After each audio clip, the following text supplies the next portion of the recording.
In today's video, we're going to look at two-stage Moonstone evolutions in Pokemon FireRed, the Clefable line and the Wigglytuff line. Now, I'm going to address it right away because I don't really think that these two Pokemon are an exceptional race. Clefable is much better than Wigglytuff, and I'm sure a lot of you already knew that, so you might be wondering why I decided to put these two Pokemon in the same video. And really, they're not that interesting on their own. Like, if I split them up, maybe I would do a 30-minute Clefable video and then a 15-minute Wigglytuff video. Since they are both two-stage normal types that evolve as soon as they beat Brock, they have a lot of similarities with each other, and I think they're more interesting to compare to each other rather than separating out. So that's why they're here in the same video. Now, let's talk about why the Clefairy line is so much better than the Jigglypuff line. For base stats, Clefairy's distribution is 70 HP, 45 attack, 48 defense, 35 speed, 60 special attack, and 65 special defense. So in summary, it's mostly a special attacker with good special defense, it's pretty slow, and it has decent HP. Jigglypuff, on the other hand, is not nearly as well rounded. It has 115 HP, 45 attack, 20 defense, 20 speed,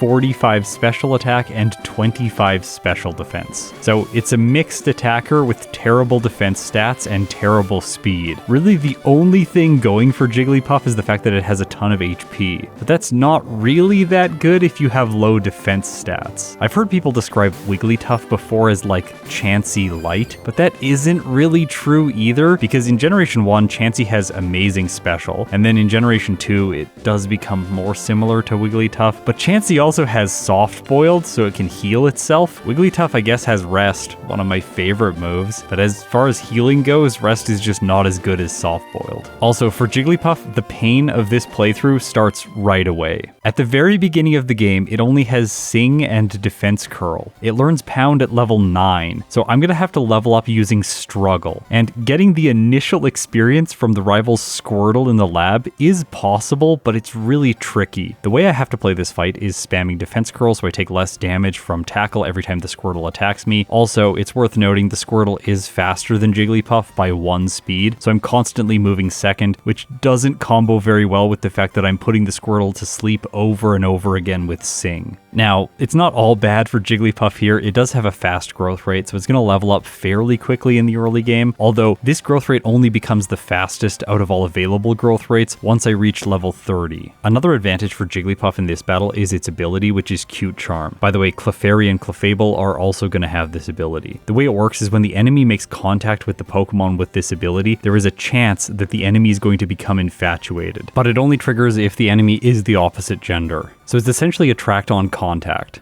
And if you've watched any of my Generation 3 videos, you'll know that Attract is really good. So this ability is great for a solo challenge, and it's great for this rival battle because he's attacking with Tackle. So eventually the Squirtle is going to be infatuated. I'm putting it to sleep. I'm raising my defense all the way to +6 with Defense Curl, and I have outrageous HP. What I'm hoping is that I can spam out all of Defense Curl and Sing, and then the Squirtle is not going to do enough damage that we can knock it out slowly using Struggle. Now, when I was recording this solo challenge, I was having a bunch of technical problems. I had recently rolled out my overlay to the public, and because of that I had made some changes to a bunch of the underlying software stacks. This caused many issues with the recording process, and I had to go back and do this first battle multiple times just getting everything set up. In this case, this was the only first battle against the Squirtle that I actually won, and Jigglypuff pulled through with only 1 hit point. It was so close, I can't believe I got it. But I am so glad that I won because now I'm on my way to level 9 a lot faster. By the way, after the rival battle, there is a mandatory heal that the game does without even alerting you to the fact that your Pokemon has been healed. It's essentially treating this first battle as a tutorial battle, and it doesn't really matter what the outcome is. But this is bad for Jigglypuff because now I have to go and find a wild Pokemon and spam out all of my Sing and Defense Curls. I could do this against Pidgey or Rattata on Route 1, but that doesn't make a ton of sense because they're going to be damaging Jigglypuff with their attacks whenever I'm trying to spam out Sing and Defense Curl. While I would raise my defense and stop them from moving with Sing, there is a better option. I can just go to the forest and then track down Metapod or Kakuna, put them to sleep and use Defense Curl, spamming it out. The only thing I have to watch out for here is the occasional Weedle, which can poison Jigglypuff, or the fact that Kakuna's going to run out of Harden faster than I'll run out of both Sing and Defense Curl unless I get really lucky. Also, Kakuna has Shed Skin, so as I put it to sleep, it just keeps getting rid of the status condition. This is one of the reasons it ends up struggling before my Jigglypuff. It takes some time, but eventually I'm ready to struggle. Then I just knock out Pokemon on Route 1 endlessly to get to level 9. Luckily, the potions I was able to buy in the early game, which are 10 from the mart, and then I picked up all of the random free potions in the early game, this does give me enough healing to get to level 9 and then learn Pound. With my new move, I head back to Route 22. The reason is I can battle the rival here over and over again, defeating the Pidgey and then losing to the Squirtle. I can do this by simply spamming Defense Curl when I want the Squirtle to knock me out, so I have a reliable way of farming this experience. Blackout training like this will be faster than fighting wild Pokemon, at least at this point in the game. I'm gonna need a ridiculously high level to beat Brock, because through level up, Jigglypuff doesn't have a lot to work with. At level 14 it gets Disable, and at level 19 it gets Rollout, which I guess does combo well with Defense Curl. However, it's level 19. That's gonna take some serious time investment. Beyond that, it gets Double Slap at 24, Rest at 29, Body Slam at 34, Mimic at 39, Hyper Voice at 44, and Double Edge at 49. Honestly, it's a pretty underwhelming level up learn set. And that's kind of good because once I use the Moonstone on it and evolve it into Wigglytuff, it is gonna lose all of its level up moves. The only way I'm gonna be able to teach it new moves are through TM and HM. But Jigglypuff and Wigglytuff both have available to them many options. So much great coverage. Water Pulse, Ice Beam, Blizzard, Solar Beam, Thunderbolt, Thunder, Return, Dig, Psychic, Shadow Ball, Brick Break, Shockwave, Flamethrower, Fire Blast, and Secret Power. One notable omission here is Thief, which would be useful against Misty early on into the game, but since I'm overleveling for Brock and I get the Moonstone inside of Mount Moon, I don't think Misty's going to be that challenging today for either of these Pokemon. After losing to the rival 3 times, I end up defeating his Squirtle, and then I head back to the forest, defeating all of the bug catchers here, and then I begin my wild grind. My target level here for Jigglypuff was level 18. I don't think it's going to be able to pull off Brock at a lower level, and that leaves me close to Rollout. In case Brock is going really badly, then I can just level up one more level, grab Rollout, and then defeat him. While Jigglypuff is defeating wild Pokemon, let's talk about the early game for Clefairy. Things are much easier right away. Pound, Growl, and Encore are its starting moves. Through level up at 9, it gets Sing, and then Double Slap at 13, which is perfect, because this move has the potential to deal multiple damage every turn to Brock's Pokemon, between 2 and 5 damage, which is way better than doing 1 damage per hit using Pound. One of the things I always complain about in Generation 1 when using Double Slap, specifically with Clefable and Wigglytuff, is the fact that it only has 10 PP. Why, Game Freak? This move is not good. It has a base power of 15, and its accuracy is 85%. Why am I only allowed to use it 10 times? Does Clefairy's little metronome hands get tired from slapping the opponent? I don't know. This always made no sense to me. It feels like the kind of move that should have like 30 or 35 PP since it is so bad. Well, maybe it's a multi-hit move. Maybe 35 is going a little bit too far. But 20 or 25 at least? Because of this, I have to make a choice around my moveset. Encore could be useful against Brock, specifically the Geodude, to lock it into Defense Curl over and over again so that it doesn't do anything to me. But Growl is also useful against Brock's Pokemon so that Clefairy is going to take less damage. And Sing is going to be able to trap him so that he can't do anything. Because of Double Slap's PP, I can't get rid of Pound, otherwise I won't be able to knock out both of Brock's Pokemon. Believe me, 10 uses of Double Slap just isn't enough. So when I learned Double Slap at level 13, really the only move that I felt comfortable giving up was Encore. I think the other option to drop here would be Sing, but you know me, I'm addicted to sleep moves. I think it's going to be useful against Brock, so I decided to hold on to it. I continued training all the way to 15 over the next damage rounding threshold. Now, I do want to mention something inside of the Pewter Gym, which is I'm not going to save before Brock. If I lose here, I'll just take the Blackout and hopefully the experience from the Geodude, because I don't know if this is going to be possible at level 15. But I wanted to try my luck, test things out, and see if maybe it is possible.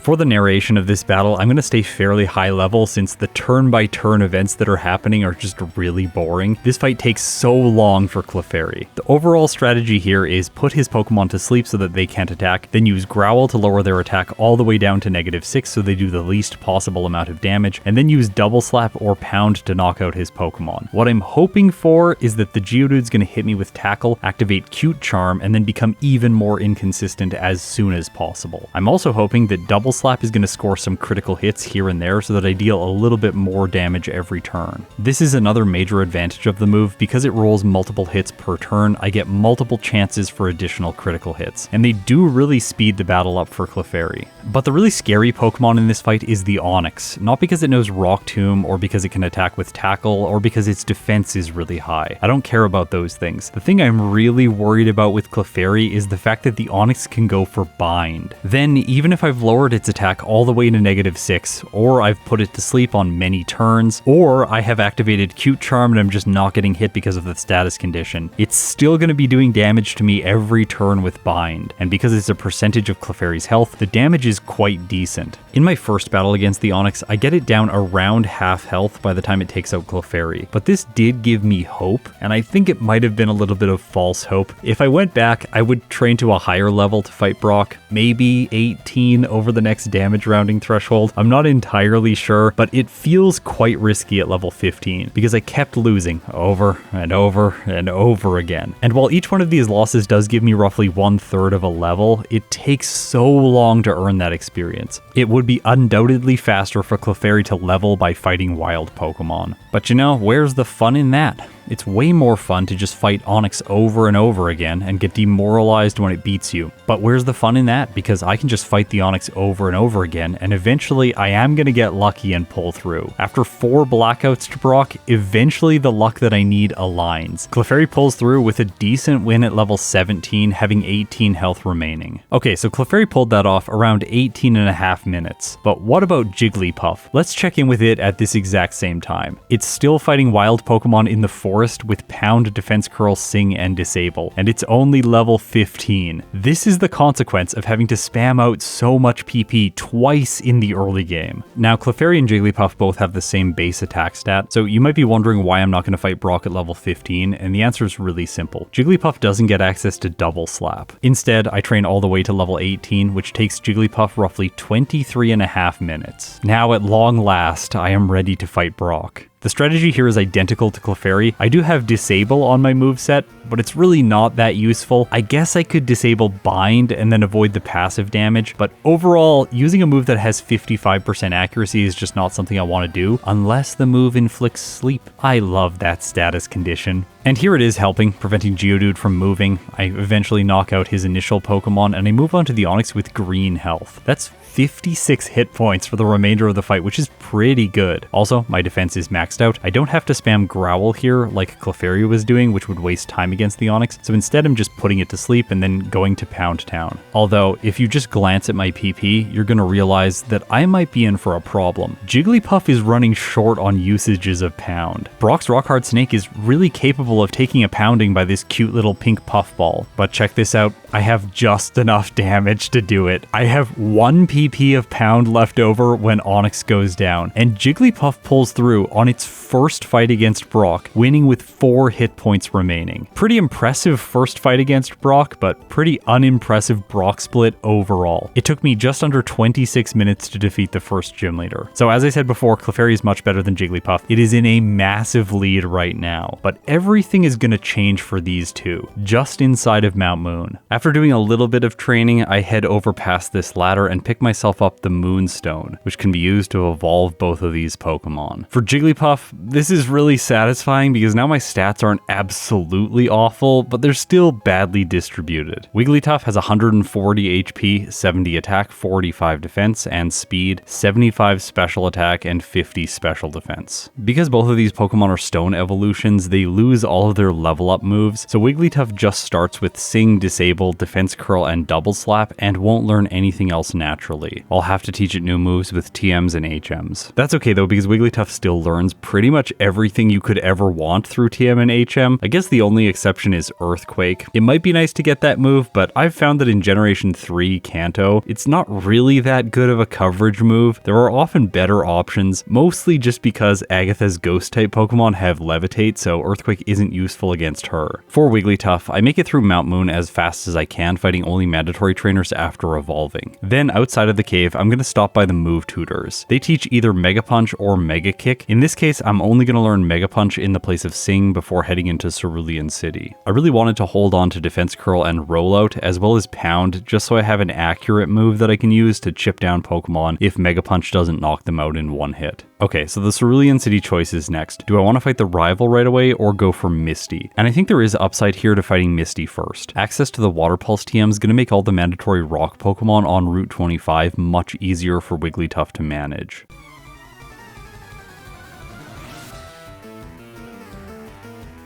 Misty leads with Staryu. I go for Defense Curl right away to set up for Rollout because I think this is Wigglytuff's best option against Misty. Rollout is able to two-shot the Staryu, but I do get confused in the process, and I didn't equip a Person Berry, which I really regret now because the confusion breaks my combo, so I'm not able to stack up more Rollouts against the Staryu. Luckily, I am able to knock out the Staryu and move on to the Starmie, but with Rollout not set up, I don't one-shot her ace. It goes for Water Pulse. Wigglytuff is taken down to 4 hit points, and then Rollout just misses, so that's one reset here against Misty. This is technically the first unintentional fault of the run. Obviously the correct choice here is just to equip the Person Berry, then I don't have to deal with confusion. That said, I still think that going for Rollout is probably the better strategy against Misty, but in this case I went for Mega Punch just to knock out her Pokemon with raw damage. I was hoping that this might be better, but as I was watching this footage back to do this narration, it's really not. I think Rollout is the superior choice here. Once again, things end up getting very close against the Starmie.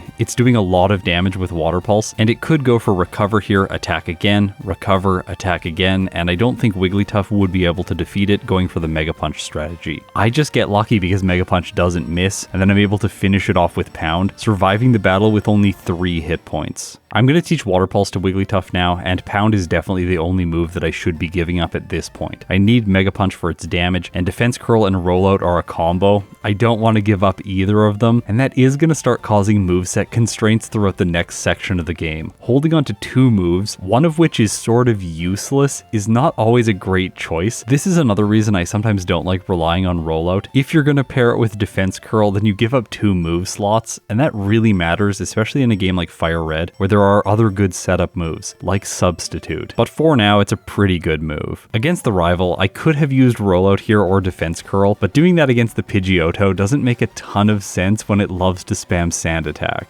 Drops in accuracy really make Rollout fall apart, but they also make Mega Punch fall apart. These moves are just not very accurate after I've been hit by 1 Sand Attack. 63% chance to hit for Mega Punch and 67% chance to hit for Rollout. After missing once with Mega Punch, I'm able to finish off the Pidgeotto and move on to the Rattata. Wigglytuff doesn't miss here, one-shotting. Squirtle comes in. Mega Punch doesn't miss, and it also gets a critical hit, one-shotting the rival's ace. Last is Abra, and it can't do any damage, so I've won this one. And Wigglytuff doesn't miss once again. It only failed to attack once during that fight because of Sand Attack. Gone are the days of Generation 1 Sand Attack where the player misses 100 times in a row after the AI uses the move once. Okay, at the end of Route 24, I'm going to pick up the Attract TM. I think this might be useful for the Wigglytuff line, just because I expect that the late game is actually going to be really awful with this thing. We'll have to see when we get there. Wigglytuff doesn't really get setup moves other than Defense Curl, and I think that will cause problems in the latest stages of FireRed. So I'll put this move in my back pocket for now and hold on to it for later. Near the end of Route 25, I fight Hiker Knob. In this case, Water Pulse is a godsend because I can knock out all of his Geodude in single hits. The reason I'm fighting him is so I can get the Secret Power TM. I really like this move more than Mega Punch throughout this section of the game, even though it has less effective power. Mega Punch has 120 after the same type attack bonus, and Secret Power has 105. But the increase of accuracy by 15% just makes it worth it. Also, Secret Power has a 30% chance to paralyze in most cases, so those are the reasons I favor it over Mega Punch. Okay, time for the SSN. Here, I'm going to pick up the Rest TM. This could be useful for Wigglytuff later into the game because it has such outrageous HP. I also pick up the Brick Break TM, but like I said before, my moveset is kind of constrained. I don't really want to give up any of my current options. My physical attack is only slightly ahead of my special attack by 3 points, so teaching Brick Break in the place of Water Pulse doesn't make a ton of sense for me, even though it covers rock types. I would rather hold on to at least one special move for this portion of the playthrough. The rival is next. He sends in Pidgeotto first. This time, I'm gonna go for Rollout and just hope it doesn't go for Sand. Of course it goes for Sand sand attack right away. Well, that's unfortunate. Rollout misses immediately and breaks my combo. I guess I'm gonna go back to using secret power, but it just misses. 2 times in a row. Luckily, the 3rd time it hits and Pidgeotto goes down. Raticate's next. Secret Power is able to one-shot, and it didn't go for quick attack, so it doesn't even get in chip damage before fainting. But before I attack the Kadabra, which is faster than Wigglytuff, it goes for Disable and gets rid of Secret Power, making my move fail. I guess I just have to use Water Pulse to knock it out. Luckily, Kadabra gets confused and it hits itself, and then my next Water Pulse still hits, and his Psychic type goes down. Next is Wartortle, and luckily for me, Secret Power isn't disabled anymore, so I'm able to use it on the Wartortle, and I don't have to chip away with Water Pulse or chance Rollout after Sand Attack. My first hit inflicts paralysis. Wartortle uses Withdraw, but it's not enough to allow it to survive the next hit. Alright, are you ready for the worst gym leader in Kanto? I am.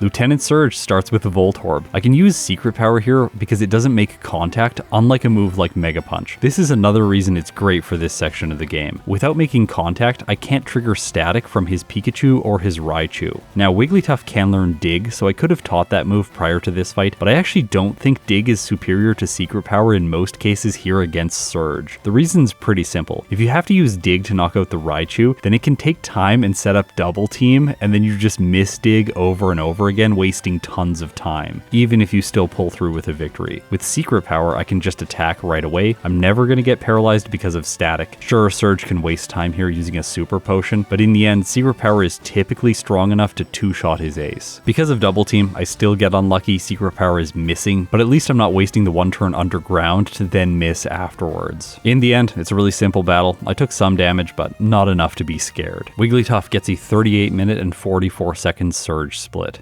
Okay, let's head back over to Clefable, which has just recently evolved inside of Mount Moon. Its base stats now are 95 HP, 70 attack, 73 defense, 60 speed, 85 special attack, and 90 special defense. One observation I had while looking at Clefable's stats is the fact that going from Generation 1 into Generation 2, it actually got a pretty favorable special split. Its special in Generation 1 is 85, so it had a completely new 90 special defense invented for Generation 2. And just briefly going back to Wigglytuff's stats, the same thing is the case for it. In Generation 1, its special was 50, which becomes its special defense, and it had a completely new 75 special attack invented for Generation 2. So both these Pokemon did quite well going from Generation 1 into Generation 2, unlike other Pokemon like Hypno. Poor Hypno, it really didn't get the best of the special split. Clefable, just like Wigglytuff, only learns moves at level 1 now, so it's going to have to rely on TMs and HMs from here on out. Or move tutor moves, because speaking of the move tutors, in this case with Clefable, I think it's totally safe to just teach it both Mega Punch and Mega Kick, in case I need a little bit extra oomph to get a one-shot. This is the advantage of not having the conundrum of holding on to Defense Curl and Rollout together. Both Double Slap and Growl are easy moves to give up at this point in the game.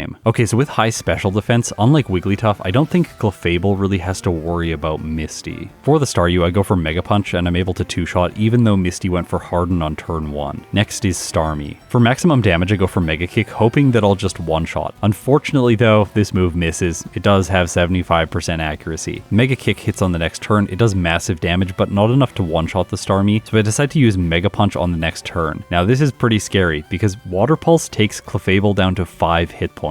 If Mega Punch misses, I'm going to lose. But Mega Punch hits. I had to cross my fingers here hoping that it would do enough damage, and it does. So Clefable defeats Misty on its first attempt, and I teach Water Pulse to it in the place of Sing. I know I'm addicted to sleep moves, but Sing is really not that good. I would far rather have a special move at this point in the game, since Clefable's special attack is slightly ahead of its physical attack, even though I have the Boulder Badge. Rival 2. Pidgeotto's first. I go for Mega Kick and I one-shot to avoid Sand Attack.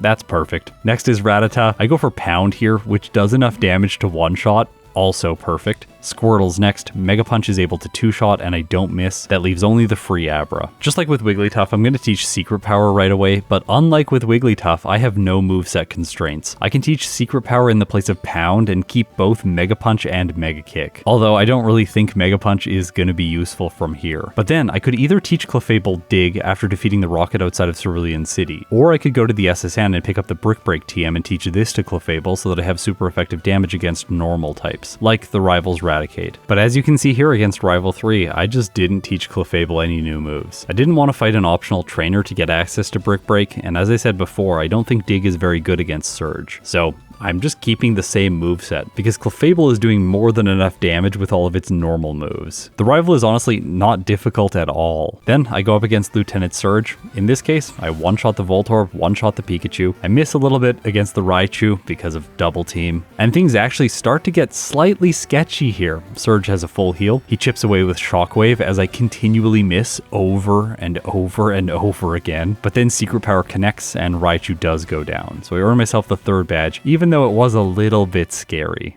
Okay, let's talk about Rock Tunnel. These trainers are all so much easier than they are in Pokemon Yellow. Often here, I have to spend an extended portion of time just narrating some of these battles and talking about the various problems that occur in those games. But in this case with Clefable, I could have taught another move like Shockwave, but again, I don't really think I need to. Opening the inventory and teaching a new move takes time. So whenever I can just not teach new moves and continue with my current set, I'm actually making the Pokemon slightly faster. And the next new move I'm going to teach to Clefable is all the way after I arrive in Saffron City. I came here right after getting Fly so that I can pick up the Psychic TM, because this move will be very useful for Clefable throughout the mid-game. It's really useful against the plentiful poison types, it's also quite good against all of the rockets, and it gives me super effective damage against 2 of Erika's Pokemon. Plus, it'll be fantastic against Koga when I get to Fuchsia City. That said, I do have to do the hideout in Pokemon FireRed, so let's quickly talk about this section of the game. I did teach Clefable Shockwave, and I don't think I should have taught Clefable Shockwave in retrospect. I guess it makes my moveset look a little bit better, Psychic, Water Pulse, Secret Power, and Shockwave, but in the end, it's not really helpful against any Pokemon in this section of the game. Giovanni is simple with Water Pulse to one-shot both of his Rock Ground types, and then against the Kangaskhan, I guess I could have taught Brick Break here, but I can just use Secret Power and 3-shot anyway. That's good enough. Next, I head to the Celadon City Gym. The trainers here are all really easy. I fight Mary for as much experience as possible, and then I go up against Erika.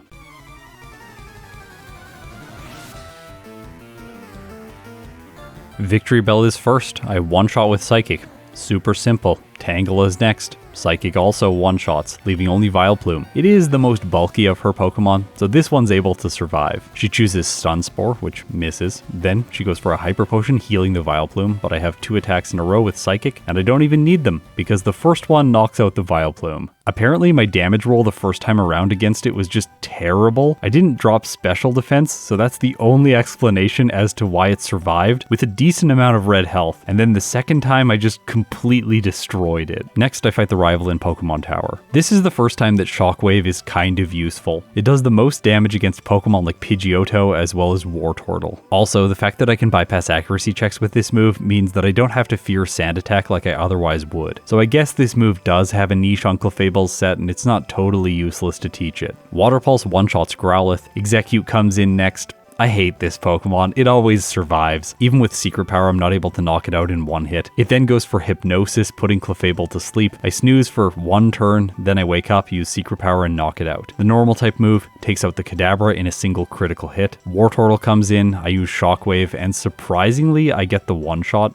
I wasn't expecting that one. With Psychic, all of the Chandler in Pokemon Tower are really easy to defeat, as well as the rockets at the top of the tower. Next I head to Cycling Road, and there's an important choice to make for my playthrough here. Do I want to fight a bunch of optional trainers? Because battling the people that have a bunch of fighting types and the people that have wheezing do give good experience along this section of the game. I had one small mistake. I fought this guy accidentally because I made the choice that I didn't want to fight optional people here. I think the Clefable just doesn't need the additional experience. And I also don't think Clefable needs Substitute to defeat Koga. Psychic should be more than enough, so as soon as I arrive in Fuchsia City, I head straight for the gym. Secret Power gives me physical damage, so fighting the Juggler isn't problematic at all, and then I go up against Koga.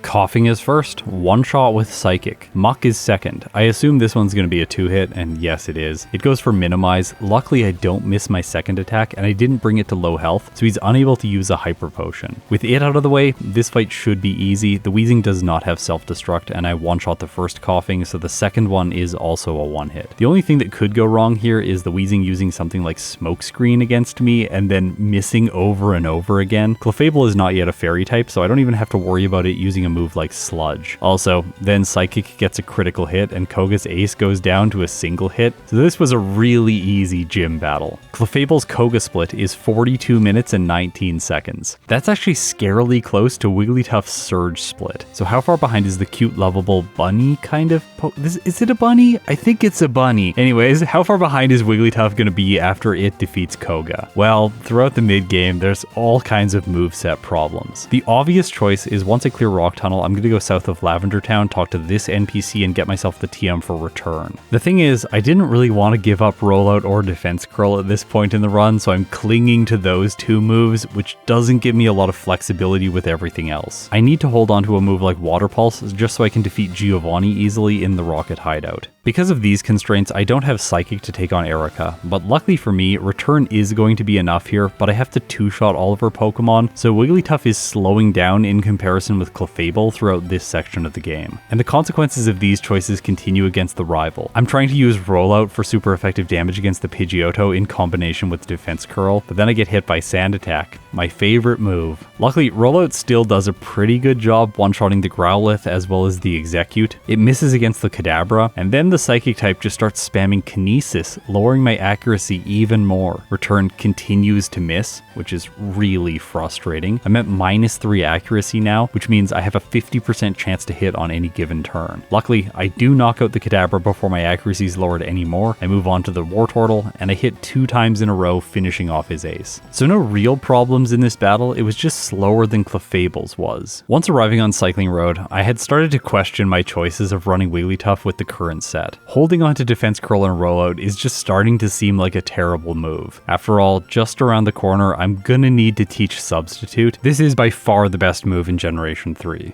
Playing these runs without it really doesn't make a lot of sense unless you get another move like Bulk Up, which can help improve your defense stats. And Defense Curl does do that, but it also doesn't increase my attack, so it's not really a great move, and relying on Rollout is not always a great choice since it has bad accuracy, as we just saw against the rival. I think breaking this combo and freeing up Wigglytuff's moveset is going to be the best choice throughout the remainder of the mid-game. And I was really convinced of that as I started battling optional trainers on Cycling Road. The Weezing are just not going down very quickly, and I think I could knock these Pokemon out a lot faster if I was using Psychic. So I teach this move in the place of Water Pulse before finishing Cycling Road. Then inside of Fuchsia City, I finally break the combo, give up Defense Curl, and learn Substitute in its place. This is going to make the battle against Koga so much easier, at least theoretically. Setting up Substitute on turn 1 blocks Smokescreen as well as Toxic. I also can't be poisoned by Sludge, and if the Coughing goes for self-destruct, then it blows itself up and I lose my Substitute only instead of much more health. Unfortunately for me, the Coughing crits with Sludge on turn 1 and it breaks my Substitute right away, which is not a good way for this fight to start. I re-establish my Substitute, then use Psychic and one-shot Koga's lead. Still though, this fight is already slower than what Clefable was doing, which is not a good sign. Muck's going for Minimize. Luckily, I don't miss. I two-shot, move on to the Coughing, which is a one-hit, and then Weezing comes out. But with a Substitute in place, I don't fear this thing. While Koga does save it with 2 Hyper Potions, wasting time, eventually I just knock it out and earn myself the 5th badge. Wigglytuff gets a Koga split of 56 minutes and 54 seconds. Wigglytuff right now is 14 minutes and 35 seconds behind Clefable. And from how the mid-game has been going so far, I expect that this gap between the two is only going to get wider and wider. Plus, if you've been paying attention to all the small details on the screen, you're going to know that Clefable has something that Wigglytuff lacks, and it's going to make a massive difference. I'm not going to talk about that just yet though. Next, Wigglytuff needs to go to Sylph. When I saw the extensive movesets that these Pokemon could learn by TM and HM, I was sort of expecting both of them to get access to Bulk Up, which is a TM that's available here. Unfortunately, neither of them get access to this fantastic setup move, which is a little bit disappointing. So without a setup move, I thought that I should do some additional training, fighting some Rockets and Scientists here that have good experience yields before I take on the rival at level 50 with Wigglytuff. Pidgeot's first, I go for Substitute to ensure that I can block Feather Dance. After that, I knock it out with 2 turns of Return. Next is Growlithe. This is a good opportunity for me to get Rollout rolling, so that it's going to do a lot of damage to the Execute. I want to one-shot this thing, but I still don't. I can't believe it. It's really frustrating. Anyways, I'm fully rolling by the time the Alakazam comes in, so Rollout easily one-shots. But then it's finished for his ace Blastoise. Luckily, my Substitute is still in place, so it doesn't really matter because even if it gets broken, broken, I'm able to two-shot with return. The rival ends up being really simple. Giovanni and Sylph is never really a challenging battle, and I have Psychic in this case for super effective damage against two of his Pokemon, so let's move on to Sabrina. Kadabra's first. It loves to set up with Calm Mind or Reflect or Future Sight, so I can take my time here setting up Substitute and then knock it out with Return. Mr. Mime comes in next, Return continues to one-shot. Psychic takes care of the Venomoth, of course it's super effective against the fighting type. Alakazam is last. It goes for Psychic, breaking Wigglytuff's Substitute, but this doesn't matter. Return still one-shots, and now I've defeated the Psychic type specialist. The prize for beating her is TM04, which is Calm Mind. And this is another one that I thought these two Pokemon would learn, but unfortunately Wigglytuff can't, so we're not going to be adding a great setup move to our set. Instead, we're just going to have to keep going and head south to Cinnabar Island to take on Blaine.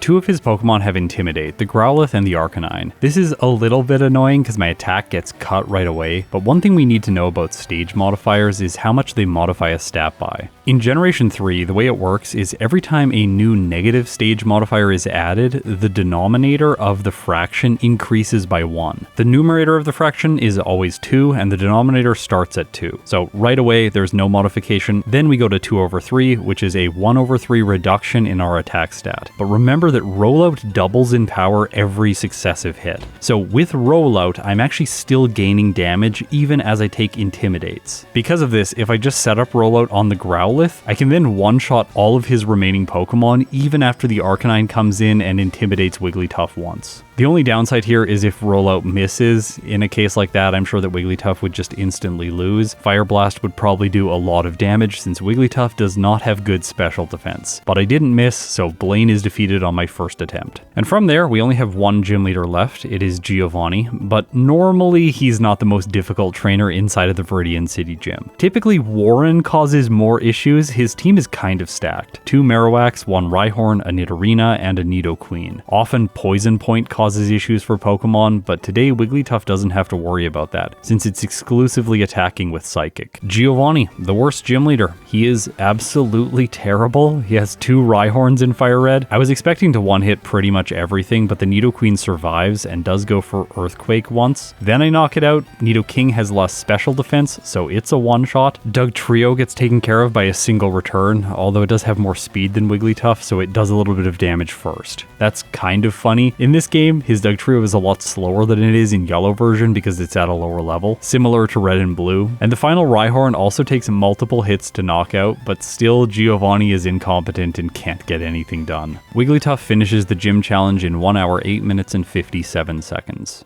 Okay, time for Rival 6. I'm going to set up Substitute right away. I could go for Rollout here, but I decided against it, opting for Perfect Accuracy instead. I knock out the Pidgeot with 2 uses of Return, and then Psychic one-shots the following Rhyhorn. With my Substitute in place, Intimidate does not trigger from the Growlithe, and then I get a critical hit with Return one-shotting. Okay, Execute's going to be a 2-hit, but what can it do if I'm behind a Substitute? Its only damage-dealing move is Solar Beam, and all of its 3 status moves will not hit me. So it's free. Alakazam comes out. It just misses with Disable and then Return 1-hits, leaving only Blastoise. In general, the rival is not very challenging in this playthrough. Also, the Blastoise only has Water Gun as a damage-dealing water move, which always surprises me for this fight. It can't even break my Substitute with a single hit, so while it does take 3 hits to knock out the rival's ace, that's totally fine because my Substitute holds through the first hit and only breaks to the second. So Wigglytuff is off towards Victory Road now, and I had to make a choice here. Do I want to do additional training before heading to the Elite Four? With the fast growth rate, I'm leveling up quite quickly right now, so I did think a little bit of training made sense. I fight 3 optional trainers, getting Wigglytuff to level 61. And then I used all 11 of my rare candies, boosting it up to level 72 before starting the league. Okay, let's cut back to Clefable now, and I think that you might see the difference between these two Pokemon as soon as you look over at the move pool. It's fairly obvious. I'm gonna go to Sylph next because I need to get access to the Saffron City gym as soon as is possible. It might even have been a mistake for me to take Clefable to Koga before fighting Sabrina, just because of the advantage I'm going to get when I beat her. I skip optional trainers in Sylph, instead using rare candies to boost Clefable from level 43 up to 48. Using them this early in FireRed never feels really good unless you get a fantastic setup move. But like I said before, Clefable does not get access to Bulk Up.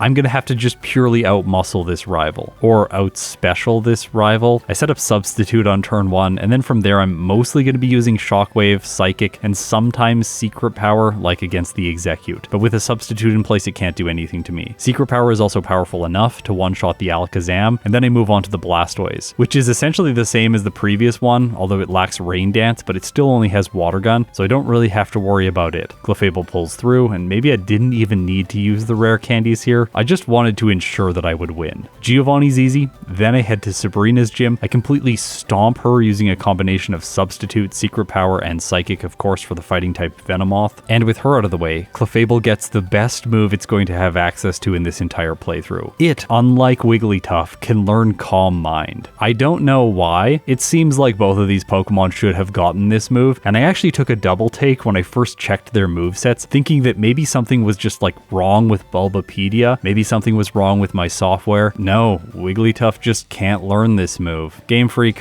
why do you do this to me? Actually, Game Freak, why do you do this to Wigglytuff? It is a Pokemon that has constantly pulled the short straw from generation to generation to generation. I guess when the 3DS came out and they released Generation 6, Wigglytuff is now a normal fairy type, so it does retain the same type attack bonus with moves like Return. Does that make it better than Clefable? I don't know. I don't think so. Let me know in the comments if there's a reason why Wigglytuff having the normal type makes it superior to Clefable in some way, but I assume the mono fairy type Clefable is going to be doing just fine in post-Generation 6 competitive play. Okay, so Blaine's next for Clefable, and I can just set up Calm Mind here on the first Growlithe. It's going to try to knock us out using Fire Blast, which eventually will do so little damage that instead it's going to choose Takedown, which is an awful move. Now, I do need to be careful here because the Growlithe has Roar. Anytime you go above +3, it's typically the case that the Pokemon's going to use Roar to switch you out. I went to +4 and it didn't switch me out at +3, which I guess is good. So then I just knock out the Growlithe, and from there, things are really easy. One shot,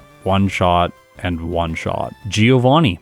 Moving on, Rival 6, set up Substitute on the Pidgeot, lose my Substitute right away from a couple wing attacks. Luckily though, it is surviving a single wing attack, so I could always just go Substitute, Calm Mind, Substitute, Calm Mind, but I don't think that's the best play. Instead, if I just set up Calm Mind against the Pidgeot and take some damage, I'll be fine. Also, this Pidgeot in particular does not have Whirlwind. The previous one did, as well as the next one on the Champions team. Also, it doesn't matter if Clefable gets hit by Feather Dance since it is using no physical moves from here on out. I set up all the way to +3 and I figured that this was enough, then I used Shockwave and knock out the Pidgeot in one turn. Against the Rhyhorn, which is typically incompetent, I just set up Substitute again, then I survive its hit and knock it out with Psychic. This move continues to be useful, one-shotting the Growlithe, as well as the Execute, even though it's resisted. And then I arrive at Alakazam. I don't really have a great option here. Shockwave is my best choice, and Alakazam is setting up with its own Calm Minds, increasing its special defense. That said,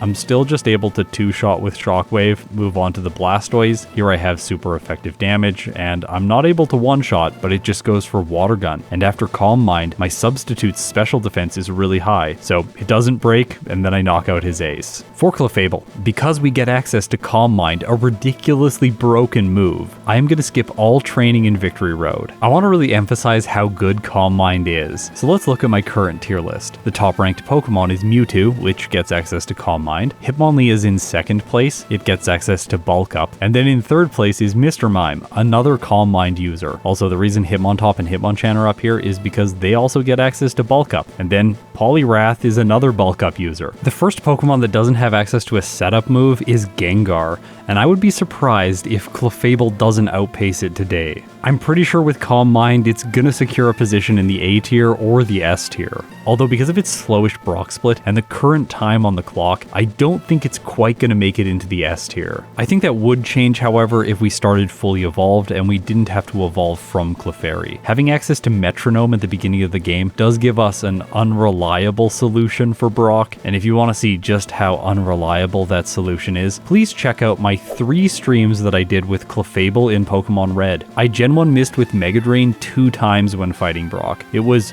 absolutely awful. But you know what's not going to be absolutely awful? The Elite Four. I assume Clefable, after a few rare candies at level 60, is just going to crush everyone.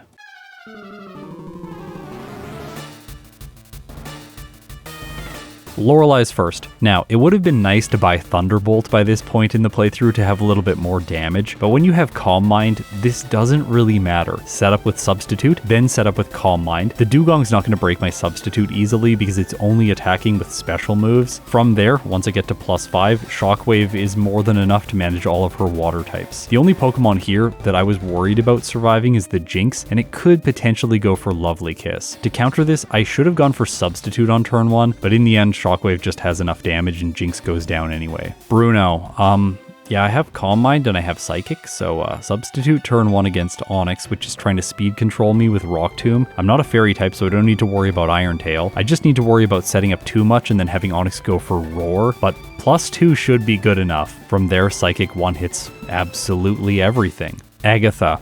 This one is so easy for Clefable, let me emphasize why. The Gengar's only damage dealing move is Shadow Punch, a ghost type move, or a normal type, so it can't damage us with that. Its other ways of dealing damage would be through Confuse Ray or Toxic, but Substitute blocks both of those moves, so once I set up with Substitute, I will take no damage. Then I can simply set up with Calm Mind and sweep her entire team using Psychic. Also, the Gengar's only other move is Double Team, and while it could set up and cause me to miss Psychic over and over again, I have Shockwave on my set, which bypasses accuracy checks, so Double Team doesn't matter. I don't think there's a way for Clefable to lose this fight. Once Agatha's defeated, Clefable's reached level 63. Here, I'm going to use my last remaining rare candies to boost Clefable up to level 65 before taking on Lance. Okay, the Gyarados at the beginning of the fight likes to use Dragon Rage, which can be problematic if you're setting up with Substitute. That said, Clefable has enough HP to survive a single Dragon Rage with its Substitute, and the Gyarados can also go for Bite, which doesn't do very much damage, or I think it could potentially choose Hyper Beam, which would then cause it to recharge, giving me another turn to set up with Calm Mind. For this reason, I felt that Substitute, followed by Calm Mind, was the right choice for Clefable against the Gyarados. Still, this is not great. My Substitute is getting broken fairly regularly, and I'm only able to get set up to +3 before Gyarados breaks my Substitute for a third time. Now, I should have set up one more time here on the turn it had to recharge, but instead I just went for Shockwave, fearing that I maybe wouldn't knock it out. No, of course I knock it out. Turns out though, it doesn't matter what I did against the Gyarados because the Aerodactyl is faster and it sees the KO with Hyper Beam, finishing off Clefable. I tried one more time with this moveset, going for Shockwave after only getting +1 against the Gyarados. It does one-shot, then I can survive an Ancient Power from the Aerodactyl, but with only +1, I'm not able to one-shot using Shockwave. I tried to sneak in another Calm Mind or two when it was going for Hyper Beam and recharging, and I do knock out the Aerodactyl, but then against the Ace Dragonite, I am unable to one-shot with Psychic. It's not even close. I think I would need +5 or +6 in order to ensure the one-shot here. But don't worry, there is another way for Clefable to have success, because inside of Pokemon Mansion, I picked up the TM for Blizzard. I didn't want to waste the time or have to optimize my money to buy Ice Beam from the Game Corner, and so that's why I'm using Blizzard even though its accuracy is only 70%. If I can just get it to hit once against the Dragonite, then I should be able to make it through the rest of Lance's team. I set up as much as I can on the Gyarados, and now I have to knock this thing out using Psychic, which does take 2 turns. Aerodactyl follows, and like we saw before, +3 special attack with Psychic isn't enough to one-shot it. I should be using Blizzard here. I chanced things, just hoping it would go for Ancient Power a couple times, but no, it sees the KO and goes for Hyper Beam. So the correct solution here is set up as much as possible against the Gyarados. This time, I am able to squeeze in +4. Because of that, I can go for Psychic on the Aerodactyl and finish it. But then Blizzard misses on the Dragonite and Lance gets me again. Clefable is really having a rough time here. It's a little bit of player error, it's also just luck because I do have to rely on Blizzard. In the next fight, I'm able to get set up to +4, knock out the Gyarados, holding my Substitute for the Aerodactyl, although I only have 1 hit point remaining. I finish off the Aerodactyl with Psychic, my Substitute is still active, I go for Blizzard, it misses, Dragonite breaks my Substitute with Outrage, and then on the next turn, Blizzard hits, finishing his ace. But now I need to one-shot the following 2 Dragonair. Am I going to be able to do that with Psychic, or should I gamble with Blizzard? In the end, I decided to go for Psychic and hope that +4 would be enough, and it is for both Dragonairs. At last, Lance is defeated.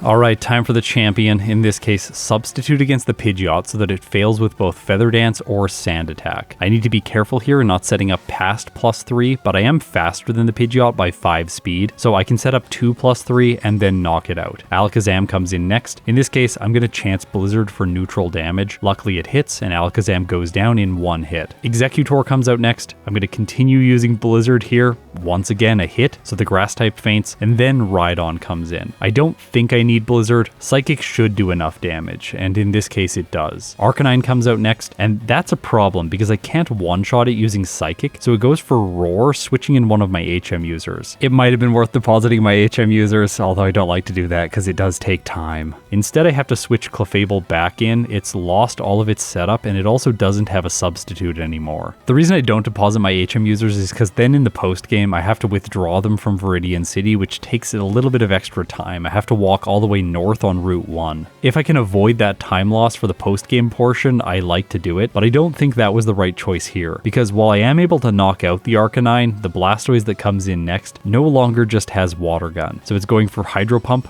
While it does miss turn 1, the second turn it hits and Clefable goes down. Okay, so the solution here is obvious, and I'm sure some of you saw it. I'm going to set up on the Pidgeot and then knock it out in 1 hit, but then against the Alakazam, why would I just knock it out turn 1 with Blizzard? It's a Psychic type. It's not going to do any damage to me if I set up with Calm Mind, so I can complete my setup here all the way to +6. Then the Arcanine is a one-shot, and it never has a chance to use Roar. By the way, if you're thinking the speed interaction between Arcanine and Clefable is way too close for comfort, because Clefable has 137 speed and Arcanine has 135, just remember that Roar has lower priority, so if it was trying to switch me out, it wouldn't be able to move first even if it was faster. With this new plan for setup, Clefable's easily able to sweep through the champion's team and clock in with its final time. 1 hour, 5 minutes and 45 seconds, with 10 faults, consisting of 5 resets and 5 blackouts at level 67, with a game time of 4 hours even. Alright, so it's been fun using Calm Mind. Now let's see how Wigglytuff does during the league. Lorelei, at least theoretically, is pretty straightforward. Set up Substitute when the Dugong is either setting up with Hail or Safeguard, then start rolling with Rollout, stack up power, and knock out the rest of her Pokemon in hopefully 1 hit. However, that's not how it's going to work out for Wigglytuff because it takes 3 hits to knock out the Dugong. Because of this, I keep rolling for the Cloyster, which doesn't use Protect, which is a miracle. Then the Slowbro goes down to my final Rollout, and then Lapras comes in, but I still have my substitute in place. Because of this, I can get rolling again. Lapras whiffs its first attack, going for Confuse Ray, then it breaks my substitute with Surf. It eats its Citrus Berry and Wigglytuff misses Rollout, getting confused on the next turn, which is a little bit annoying. Luckily, it doesn't hit itself, and then I use Return, knocking the Lapras out. So the only Pokemon left over is Jinx, and it's really physically frail. I assume that Return is just going to one-shot. Wigglytuff isn't confused on this turn, Return hits, and Jinx goes down. The fact that I've kept Psychic on my set gives me a good solution against all of Bruno's Pokemon, although in Generation 3 it's typically better to hit the Hitmons with a physical move, so I go for Return here, which crits the Hitmonchan, then Hitmonlee comes in and I don't need a crit to knock it out. Machamp's last, both Psychic or Return are not going to one-hit, so I have to two-shot. I'm going to use the move that I think will do less damage, which in this case is Return. I don't want Bruno to heal and waste time, so I can use Return, then the Machamp heals with its Citrus Berry, and I knock it out on the next turn. All that's left over is Onix and of course Psychic one-shots. Okay, Agatha,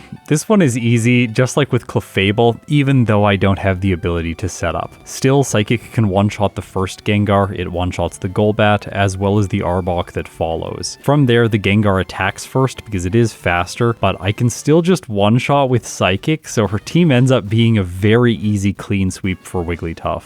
Now, Lance caused some problems for Clefable, so maybe he's going to cause problems for Wigglytuff? Well, not really, because setting up Substitute against the Gyarados is really effective. Even though it's using Dragon Rage, it can't break my subs very quickly because Wigglytuff has outrageous HP. At this point in the game, it has 327 max health. Behind my Substitute, I can simply get rolling with Rollout. Then, I knock out the Gyarados, one-shot the following Aerodactyl after taking some damage from Ancient Power. Because Lance loves to send in his Dragonite after the Aerodactyl, Rollout deletes it, and then I have to knock out the Dragonair Dragonairs, which are pretty simple for Wigglytuff because they can't do a lot of damage to its substitute since it has so much health. Also, the second Dragonair has Thunder Wave, so it's probably just going to spam this move trying to cut my speed. The first one does break my substitute though because it doesn't have Thunder Wave. I played a little bit sloppy here, not setting up substitute again, so I do get paralyzed, but in the end it doesn't matter. Wigglytuff's still able to move with return and knock out the final Dragonair. I was a little bit surprised here because Wigglytuff had an easier time with the Elite Four. That said, its Joyride ends now. The Pidgeot at the beginning of the Champion Battle isn't too hard to deal with. I can set up Substitute, block Feather Dance and Sand Attack, and then use Rollout to get set up. From there, I one-shot the Alakazam as well as the Executor. But then he sends in Rhydon, and obviously Rollout isn't going to do much damage here. Instead, I should be using Psychic to 2-hit, but I don't have my Substitute anymore, which means Arcanine intimidates Wigglytuff, lowering its attack. Then the Champion uses a full restore after it goes to red health, and Wigglytuff just can't hold on. In the next fight, the Pidgeot broke my substitute and I didn't set it back up. This was because of a critical hit and the fact that I was using Rollout. Then the Pidgeot uses Sand Attack, and I just decided to give up after Rollout missed. In the third fight, I set up Substitute against the Rhydon so that it tries to attack in with Rock Tomb. I get lucky here, it misses, but it could also try to speed control me with Scary Face. If it does that, then it'll just give me free turns to knock it out with Psychic, and that's exactly what happens. Because of this, I still have my Substitute when the Arcanine comes in. Now Return is doing enough damage so that I can two-shot the Fire type. The problem is it uses Flamethrower once before going down, breaking my Substitute, leaving Wigglytuff exposed for the Blastoise. But that might not matter because Return does more than half. Then the Blastoise sets up Rain Dance instead of attacking, but it eats a Citrus Berry, then survives Return, and as a result it's able to use a rain-boosted Hydro Pump for the knockout. I'm just going to let the footage of the next fight play. This one goes really badly for Wigglytuff. It looks like it was fine, but then Alakazam sets up Reflect, breaks my substitute, and from there everything just kind of falls apart. While I was doing this, I was trying to think of alternative options for the champion. One thing that I really want to be able to do is knock out the Rhydon faster if possible. And I also need better damage against the Blastoise if I can get it. And I wasn't really feeling that Rollout was giving me good potential in the fight. So maybe I could replace Rollout for a different move. And what other move would make sense? Well, in this case, I'm going to teach Wigglytuff Ice Beam in the place of Rollout, and hopefully that's going to change my odds. Now at the beginning of the fight, I can go for Ice Beam right away for super effective damage against the Pidgeot, but this is just barely not enough damage. It survives on a tiny sliver, uses Aerial Ace, and then he uses a full restore, which gives me time to set up Substitute. I go for Ice Beam, once again, not enough damage, so it doesn't look like I have the roll even if I get a little bit lucky, but Alakazam's next. It sets up Reflect, then breaks my substitute with Psychic, and Wigglytuff knocks it out. So far, this fight with Ice Beam is just not going well. I guess I have the Ice-type move against Executor. I set up Substitute again, block its Sleep Powders. It just uses this move twice, and then I'm able to knock it out with the Ice-type move. Okay, so now how much damage is Ice Beam going to do to the Rhydon? And the answer is enough to one-shot, meaning I still have my substitute in place for the Arcanine. But I've been here before, it hasn't gone well. With my substitute broken after Flamethrower, I lost to the Blastoise. But this time, I critical hit with Return and one-shot Arcanine. So I'm moving on to the Blastoise with my substitute intact. This is the perfect scenario for Wigglytuff. Return does almost half, just barely not enough that the Blastoise doesn't eat its Citrus Berry. However, my next hit still isn't able to knock it out, so it does eat the Citrus Berry, and then the champion uses a full restore. Here's the thing though, the Blastoise missed Hydro Pump, and because of that, and the fact that it's eaten its Citrus Berry now, I'm able to two-shot after he heals, and Wigglytuff clocks in with its time. 1 hour, 23 minutes, and 26 seconds, with 8 faults, consisting of 5 resets and 3 blackouts at level 76, with a game time of 5 hours and 9 minutes. But of course, we're not done yet, we need to do the post-game. Now, for Clefable, it should have a fairly easy time since it has access to Calm Mind. At least, that's what I'm expecting right now. There are 2 things that I did in preparation for the League Round 2. I went to the Game Corner and purchased myself a copy of Thunderbolt. I think this is going to be more useful than Blizzard with its bad accuracy. I also taught this move in the place of Blizzard right away because because it's going to be useful for Lorelei. She's easy to set up against, substitute, Calm Mind, Dugong just spams double team, and eventually Thunderbolt's going to hit and give me the win. From there I just sweep her team with +4 and move on to Bruno. He's also really easy. Blizzard maybe would have been better here against the Steelix, but it doesn't really matter either, because the Rock Tombs it's throwing at me are just not doing enough damage to break Clefable's substitute quickly, giving me lots of time to set up with Calm Mind. And then Psychic can just two-shot the Steel type, and it one-hits all of the fighting types that follow. He holds back his final Steelix for the last Pokemon, which is bad for him because it was the only other Pokemon that could do damage to me. In this case, it attacks with Iron Tail, but it does pathetic damage, and then I finish him off. Agatha, just as easy this time as she was last time. I guess she can attack with Psychic from the first Gengar, and she's breaking my substitute with decent regularity. Clefable actually takes damage this time around, but I still sweep through her team. The only Pokemon that takes 2 hits is the Misdreavus. Prior to Lance, I use my final 2 rare candies and then fight him at level 75. This is by far the easiest fight in the league so far for Clefable, because the Gyarados just wants to set up Thunder Wave to cut my speed. This gives Clefable time to get set up to +6 before it sweeps.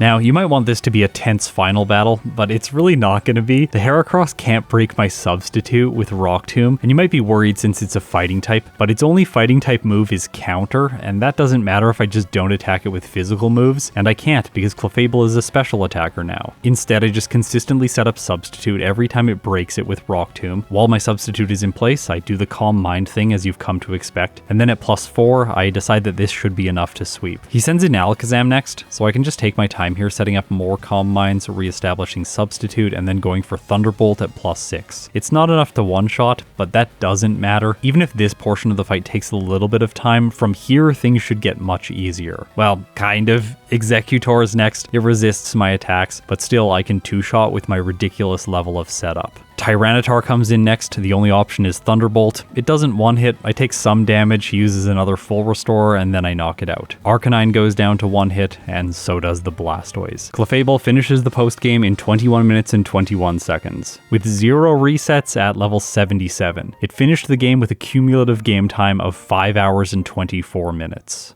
Alright, what remains for me is to beat the second round of the league with Wigglytuff. And this is the most painful part of both of these playthroughs. Everything was easy for Clefable, it had Calm Mind. Wigglytuff up until this time has not really struggled. It started to struggle near the end of its run, but now things are getting bad, because while it has the fast growth rate, it just hasn't really kept up with the level curve that the enemy Pokemon have. Also, its moves are just not really scaling well because there's nothing to set up with. I end up struggling against Lorelei right away because the Jinx is able to put Wigglytuff to sleep. I think this is because I was playing a little bit overconfident and not trying to set up substitute again, but I would have had to do that on a different Pokemon because the Jinx is faster than Wigglytuff. I tried again, expecting success. However, then the Jinx crits me with Psychic, taking Wigglytuff down to low health. I knock it out with one single return, but then Lapras is still remaining and it uses Ice Beam after taking less than half damage from return. Okay, this is not going well. Anyway, let's try this again. What this fight really came down to for me was just constantly re-establishing substitute every time it gets broken. Then the Jinx just whiffs a Lovely Kiss and I move on to the Lapras in a decent position. Lorelei does use a full restore, but then Wigglytuff gets a critical hit, and because of that, I'm able to win. Okay, so Bruno really isn't that much of a problem. I have Ice Beam here. I set up substitute initially, then I freeze the first Steelix and two-shot. Psychic is going to two-shot the Hitmonchan, the Machamp, as well as the Hitmonlee. This is kind of scary. So I didn't want to use the special move against the Hitmonlee and then chance it attacking, but it doesn't have any fighting type moves, so I didn't need to be that scared of it. I used return though to see if the physical damage would be enough, and in this case it is. After that, his last Steelix comes in, and I freeze this one as well. It looks like it's going to take 3 hits to knock out, but after he heals with a full restore, I roll better damage and I two-shot. Okay, so this is not going that badly, right? Only 2 resets to Lorelei. Also, Agatha is really simple. I'm a normal type. She's got a bunch of ghosts. They can't really do that much damage. I can set up substitute a lot and then just spam Psychic. So, Lance, Ice Beam is really good here. It takes time to knock out the Gyarados, but after it goes down, the fight just gets easier. Also, I crit the Kingdra with return, so that does speed things up. From there, Dragonite is a one-hit with Ice Beam, I two-shot the Aerodactyl, and then I one-shot the final Dragonite. Alright, what was I talking about? This isn't that bad at all, right? Yeah, it's not that bad until the champion. This is where Wigglytuff really just falls apart. And as you'll know from the Clefable battle, it's not because of the Heracross. It would have been a decent Pokemon to set up against, but I can't do that. Instead, I have to knock it out, then the Alakazam over 2 turns, as well as the Exeggutor. All of this exposes Clefable to problems. The Alakazam can attack with Psychic, the Heracross can attack with a bunch of different moves, and then the Exeggutor could mess me up if I don't have a substitute in place, because it could put me to sleep. But all of those are just minor threats. The thing that's really dangerous is the Tyranitar that comes in next. Look at how little damage Ice Beam is doing. This is just not going to work. Also, the champion's gonna full restore it, and then I have to make it all the way through its massive health again. I'm taking chip damage countering out my leftovers because of Sandstream, and then the Tyranitar can attack with Earthquake. I tried one more time with this set, and it just doesn't work out once again. The champion full restores. Even though I freeze the Tyranitar, I'm still not able to pull through. Because once it goes down, then Arcanine comes in, uses Iron Tail, and Wigglytuff faints. I tried another moveset that I thought was really thematic for Wigglytuff, using Rest in the place of Substitute. Now I have Return, Psychic, and Ice Beam for attacking moves, and I also have Rest plus the leftovers for a lot of healing during the fight. The issue here is that then the Tyranitar seems to just want to attack with Crunch and lower my special defense. Because of this, Wigglytuff is just going to take ridiculous amounts of damage from Arcanine, which can use Overheat, and the Blastoise, which can go for either Ice Beam or Hydro Pump. But in this case, I don't even make it to those two. The Tyranitar just gets me with Thunderbolt. Okay, what about keeping Substitute and using Brick Break for 4 times damage against the Tyranitar? It seemed like a really good idea. And yeah, it is actually quite good against the Tyranitar. In this case, I one-shot because of a critical hit, which is essentially the perfect scenario for Wigglytuff. I move on to the Arcanine with my Substitute intact, blocking Intimidate. So I have maximum damage with Return, which allows me to 2-shot the Fire type and move on to the Blastoise for the first time in round 2. Here's the problem though, Return does about half. However, that triggers the Blastoise to eat its Citrus Berry, so I'm not able to knock it out. Seems like this has been a repeated story. Then it goes for a Rain-boosted Hydro Pump and one-shots Wigglytuff. Alright, so this fight is awful. What other options might be available? Well, I tried again with Brick Break just to see how it would go if I don't critical hit the Tyranitar, and in this case I do have to 2-shot, which means my Substitute is likely going to be broken by the time I make it to the Arcanine, meaning my damage ranges are all going to be messed up. I'm going to 3-shot the Arcanine and probably 4-shot the Blastoise. I was trying to use Rest in the place of Psychic for this fight, but that's also not working particularly well after my attack has been lowered. Relying on Brick Break and Return to physical moves just doesn't feel very good. After losing one more time, I decided to go in with the original set without using any TMs and just black out and fight the league again. I was feeling that Wigglytuff just needed more levels. The fast growth rate is helpful here. By the time I make it back to the champion, I'm partway through level 86, so 3 levels higher than I was last time. The issues still remain though. I'm just not doing enough damage with Ice Beam. Brick Break is still a 2-shot on the Tyranitar, and his other Pokemon can mess me up. So I had to resort to the move that people don't really like. I don't really like it that much either. And the final set I chose for Wigglytuff is Return, Attract, Rest, and Brick Break. Things go badly for me right away. I attack into the Heracross, expecting it to go for Rock Tomb on turn 1, but instead it uses Counter and reflects back so much damage at Wigglytuff. So let's start the fight again, and I'll explain how this strategy works. It's really simple. Rest is a great move for healing because it also cures status conditions, and it gives you so much sustainability during a fight. You can last forever.